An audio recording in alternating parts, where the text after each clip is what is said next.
ข้อ2นะครับประโยคข้อใดใช้ภาษาระดับไม่เป็นทางการได้มาจากโอนิตปี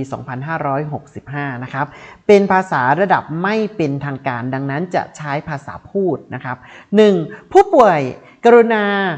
ปฏิบัติตามคำแนะนำของแพทย์ถ้าหากไม่เป็นทางการต้องใช้คำว่าคุณหมอใช่ไหมครับข้อ2โปรดระวังของมีค่าของคุณขณะโดยสารรถเมล์คำว่ารถเมล์ต้องใช้คำว่ารถโดยสารประจำทางนะครับรถโดยสารประจำทางรถโดยสารประจำทางต่อข้อ2นะครับผู้ขอใบอนุญาตขับรถยนต์ต้องมีอายุ15 ปีขึ้นไปเป็นทางการนะครับสุกรถ้าเป็นภาษาพูดคือหมูใช่ไหมครับสุกรเป็นสัตว์เศรษฐกิจที่มีความสำคัญกับประเทศไทยดังนั้นข้อ1ข้อ3ข้อ4เป็นภาษาที่เป็นทางการส่วนข้อ